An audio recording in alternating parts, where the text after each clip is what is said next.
Assalamualaikum warahmatullahi wabarakatuh. Selamat siang teman-teman semua. Perkenalkan, kami dari kelompok 3. Pada kesempatan kali ini, kami akan mempresentasikan materi tentang diri atau self.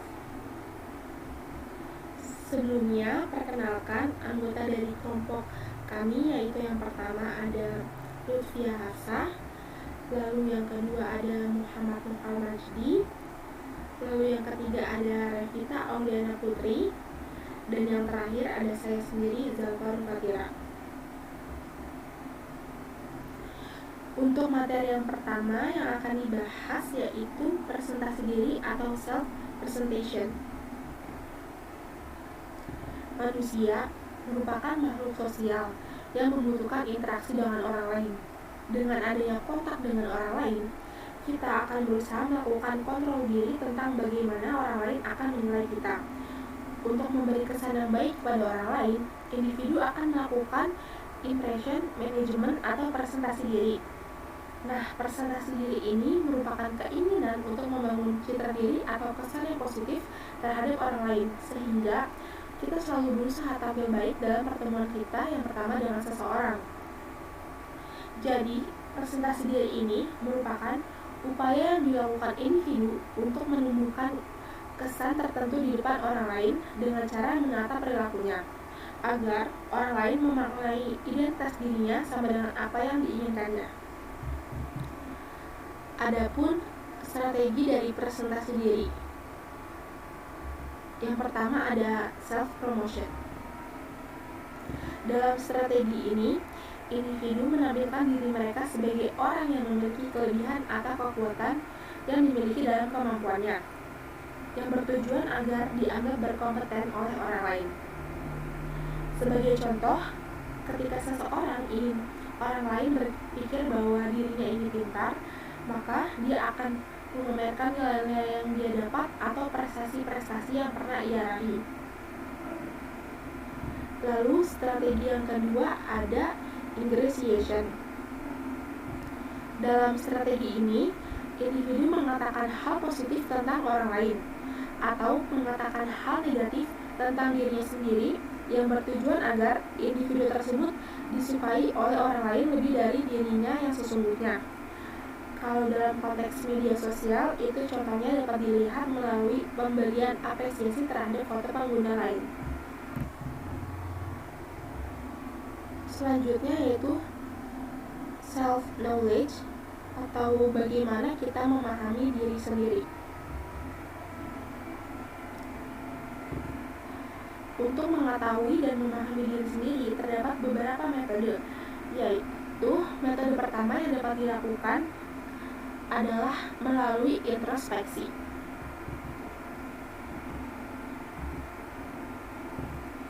Introspeksi yaitu proses individu memandang pada dirinya dan menguji pikiran-pikiran, perasaan-perasaan, dan motif-motifnya sendiri. Jadi, individu melakukan peninjauan terhadap perbuatan, sikap, atau kesalahan yang ada pada dirinya sendiri. Lalu, apakah introspeksi memang benar-benar cara terbaik untuk seseorang mendapatkan pemahaman tentang dirinya sendiri? Penelitian psikologi sosial telah mengungkapkan bahwa kita tidak selalu tahu atau memiliki akses sadar ke alasan tindakan kita, meskipun kita dapat menemukan alasan yang logis tentang tindakan kita tersebut. Karena alasan-alasan yang tampaknya masuk akal itu bisa jadi tidak akurat dan akan menyebabkan kita sampai pada kesimpulan yang salah.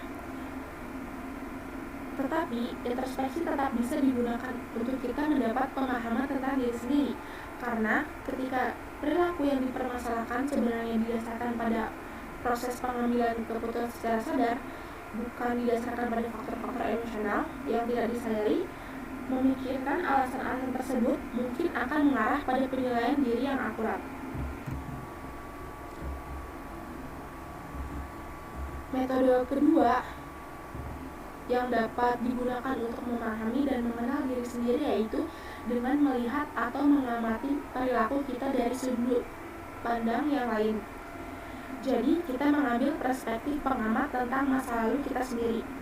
Karena aktor dan pengamat memiliki perbedaan dalam fokus perhatian. Pengamat cenderung tidak terpengaruh dan berpotensi memiliki wawasan yang luas tentang kapan kita akan berperilaku seperti yang telah kita lakukan di masa lalu.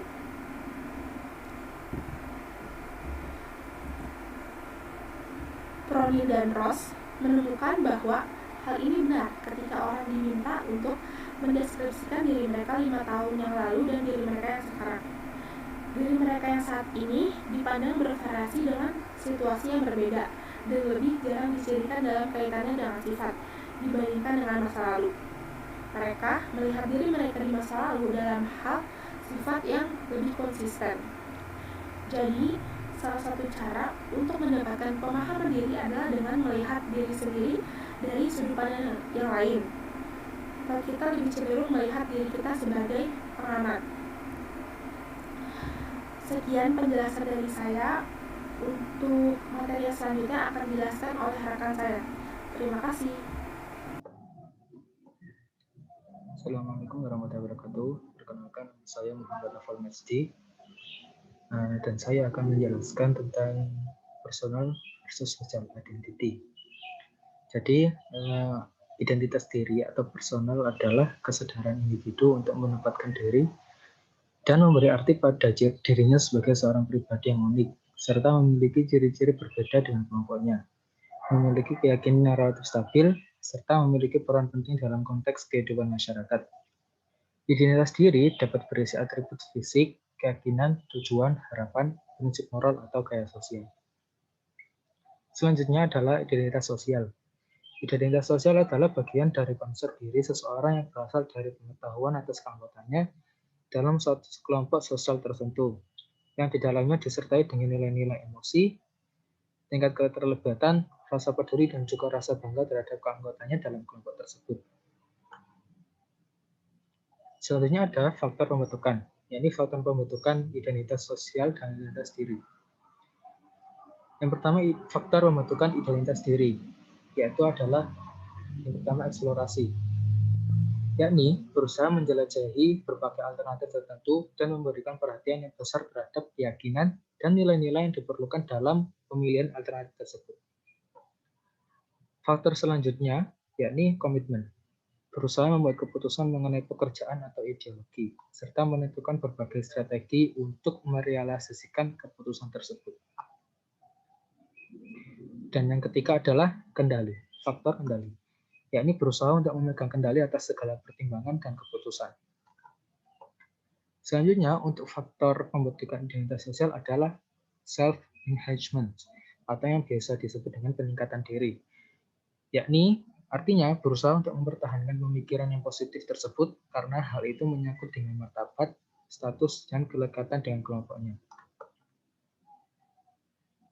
Faktor selanjutnya adalah uncertainty reduction, atau reduksi yang tidak menentu. Jadi seseorang berusaha mengurangi ketidakpastian subjektif mengenai dunia sosial dan posisi mereka dalam dunia sosial. Selanjutnya adalah proses pembentukan identitas diri. Yang pertama, eksplorasi lingkungan dan sosial, eksperimentasi kepribadian dan peran, identifikasi masa lalu, dan masa depan yang diantisipasi. Sedangkan proses pembentukan untuk identitas sosial ada 3 tahapan. Yang pertama, social categorization, prototype, dan depersonalization. Selanjutnya, saya Revita Lena Putri akan menjelaskan tentang materi self-esteem atau harga diri. Self-esteem sendiri memiliki pengertian yaitu evaluasi diri seseorang secara keseluruhan, salah satunya tingkah laku sosial seseorang yang dipengaruhi oleh pengetahuan tentang siapa dirinya. Namun, tingkah laku sosial seseorang juga dipengaruhi oleh penilaian atau evaluasi terhadap dirinya baik secara positif maupun negatif. Selanjutnya, menurut Frank Kalok, harga diri adalah penilaian yang mengacu pada penilaian positif, negatif, dan netral, yang merupakan bagian dari konsep diri. Sedangkan menurut Coppersmith mendefinisikan harga diri sebagai suatu penilaian yang dilakukan oleh individu terhadap dirinya sendiri. Penilaian tersebut mencerminkan sikap penerimaan dan penolakan serta menunjukkan seberapa jauh individu percaya bahwa dirinya mampu, penting, berhasil, dan berharga. Kemudian harga diri dibagi menjadi 2. Yang pertama, harga diri positif atau tinggi. ia akan menerima dan menghargai dirinya atas kekurangan dan ketidaksempurnaan dirinya. Ia selalu merasa puas dan bangga dengan hasil karyanya sendiri, dan selalu percaya dalam menghadapi berbagai tantangan yang dihadapinya. Kemudian yang kedua ada harga diri rendah atau negatif. Merasa dirinya tidak berguna dan tidak berharga, selalu menyalahkan dirinya atas ketidaksempurnaan dirinya. Ia cenderung tidak percaya diri dalam melakukan setiap tugas dan tidak yakin dengan ide-ide yang dimilikinya. Kemudian terdapat pengukuran harga diri, yaitu dengan dua cara. Yang pertama, implisit. Pengukuran dengan menggunakan implisit ini dilakukan dengan mengukur kecepatan reaksi orang terhadap sejumlah stimulus yang diasosiasikan dengan diri dan mengurangi kemungkinan orang memberikan respon tidak apa adanya untuk menampilkan kesan tertentu tentang dirinya. Kemudian yang kedua adalah pengukuran dengan cara eksplisit. Ini dilakukan dengan meminta orang untuk memberikan rating mulai dari sesuai sampai sangat tidak sesuai terhadap sejumlah pertanyaan tentang diri. Salah satu alat ukur yang sering digunakan untuk mengukur harga diri secara eksplisit dengan skala Rosenberg. Nah, ini adalah 10 pertanyaan skala yang telah diterjemahkan ke dalam bahasa Indonesia. Yang pertama, saya merasa sebagai orang yang berguna, paling tidak sama seperti orang lain. Yang kedua, saya merasa memiliki sejumlah kualitas yang baik. Yang ketiga, secara umum saya cenderung merasa sebagai orang yang gagal. Keempat, saya mampu melakukan hal-hal sebaik yang kebanyakan orang yang gagal. Kelima, saya merasa tidak memiliki banyak hal yang dibanggakan. Keenam, saya memiliki sikap positif terhadap diri sendiri. Ketujuh, secara umum saya puas dengan diri saya. Kedelapan, saya berharap saya lebih menghargai diri saya sendiri. Kesembilan, saya sering kali merasa tidak berguna. Ke-10, saya sering kali berpikir saya sama sekali bukan orang baik. Nah, semakin tinggi total skor yang diperoleh mengindikasi bahwa semakin tinggi pula tingkat self-esteem seseorang. Kepercayaan diri yang tinggi seseorang sadar akan kelebihan-kelebihan yang dimilikinya dan memandang kelebihan-kelebihan tersebut lebih penting daripada kelemahannya, dan memiliki keyakinan bahwa mereka layak menerima dan menjalani kehidupan yang membahagiakan, damai, dan tidak takut akan masa depan. Pada umumnya, mereka yang memiliki harga diri tinggi cenderung menghargai penampilan, kemampuan, dan lain-lainnya yang mereka miliki dan dapat membantu meningkatkan inisiatif, resiliensi, dan perasaan puas pada diri seseorang. Namun sebaliknya, jika seseorang dengan kepercayaan diri yang rendah akan cenderung pesimis dalam menjalankan segala aspek kehidupan, cenderung menolak peran dan yang seharusnya mereka jalankan. Materi selanjutnya akan dipresentasikan oleh rekan saya. Baiklah teman-teman, saya Lutfia Hafsa. Saya di sini akan melanjutkan pembahasan dari rekan saya, dan saya akan membahas tentang perbandingan sosial. Teori perbandingan sosial itu dicetuskan oleh Festinger, yaitu merupakan proses saling mempengaruhi dan perilaku saling bersaing dalam interaksi sosial yang ditimbulkan oleh adanya kebutuhan untuk menilai dirinya sendiri atau self-evaluation, dan kebutuhan ini dapat dipenuhi dengan membandingkan diri dan orang lain. Menurut teori ini, proses saling mempengaruhi dan perilaku saling bersaing dalam interaksi sosial itu ditimbulkan karena adanya kebutuhan untuk menilai diri sendiri. Jadi, dan kebutuhan ini dapat dipenuhi dengan membandingkan diri dengan orang lain atau disebut dengan perbandingan sosial. Dan singkatnya, perbandingan sosial adalah membandingkan diri sendiri dengan orang lain guna melihat diri sendiri atau mengevaluasi diri. Dan tujuan paling utama dari perbandingan sosial ini adalah untuk mendapatkan informasi mengenai self atau diri, atau yang itu tadi, yang mengevaluasi diri. Jadi kita di sini kita membandingkan diri kita dengan orang lain untuk mengetahui apakah kita sudah baik, apakah kita buruk, ataukah kita lebih baik dari dia, ataukah. Dan di sini kita mendapatkan informasi atau guna mengevaluasi diri sendiri. Kemudian arah perbandingan sosial. Terdapat dua tipe perbandingan sosial, yaitu perbandingan sosial ke bawah dan perbandingan sosial ke atas. Adapun perbandingan sosial ke bawah yaitu membandingkan diri dengan orang lain yang lebih buruk dari atribut tertentu. Jadi di sini kita membandingkan diri dengan orang lain yang levelnya itu bisa dikatakan di bawah kita. Dan sebaliknya perbandingan sosial ke atas. Di sini kita membandingkan diri sendiri dengan orang lain yang lebih baik dalam atribut tertentu. Kita membandingkan diri dengan orang yang levelnya lebih tinggi dari kita. Sebagai contoh, ilustrasi, kita di sini membandingkan kemampuan dalam menyelesaikan teka-teki. Nah, kita di sini membandingkan kemampuan kita dengan kemampuan anak untuk memecahkannya. Nah, karena kita membandingkan kemampuan kita dengan kemampuan seorang anak, kita akan merasa kita akan melakukannya dengan baik atau kita bisa menyelesaikan teka-teki tersebut. Nah, inilah yang dikatakan dengan perbandingan sosial ke bawah. Kita membandingkan diri kita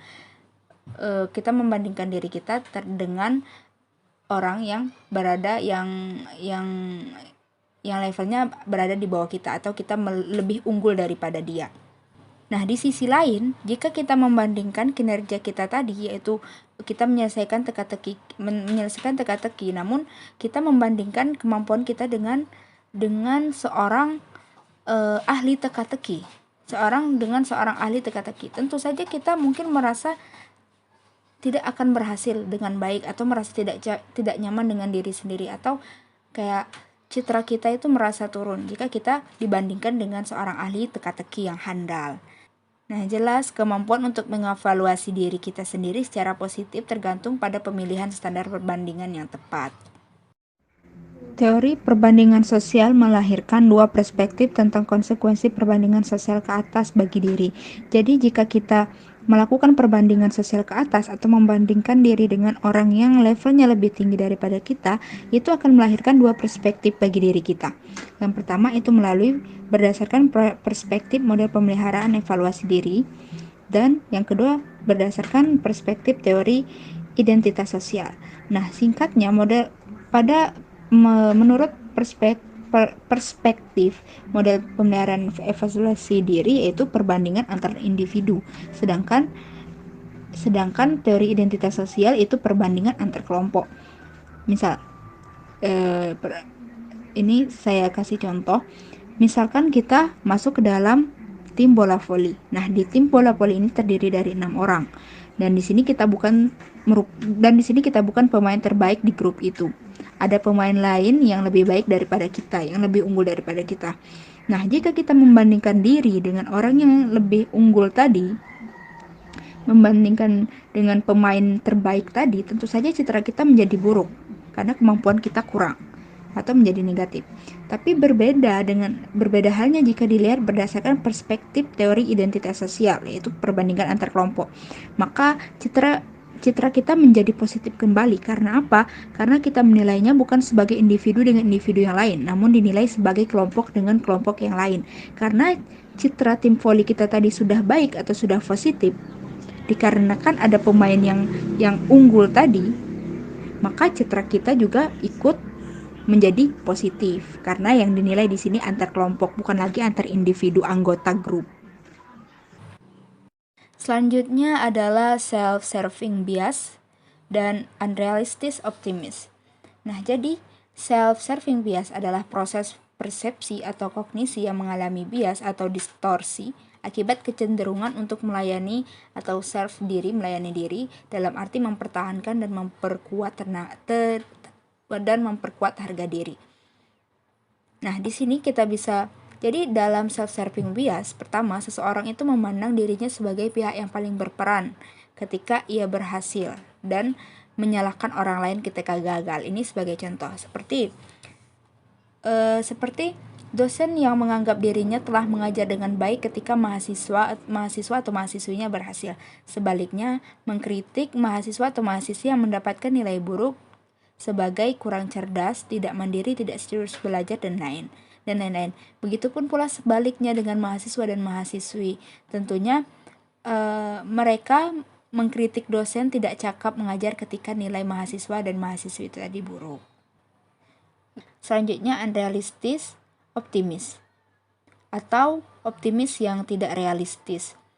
Dan ini menyebabkan seseorang percaya bahwa dirinya itu lebih kecil kemungkinannya untuk mengalami peristiwa negatif atau untuk mendapatkan kejadian negatif itu peluangnya lebih sedikit daripada orang lain. Seperti contoh, Seorang perokok cenderung merasa kemungkinannya kena kanker lebih kecil daripada perokok lainnya.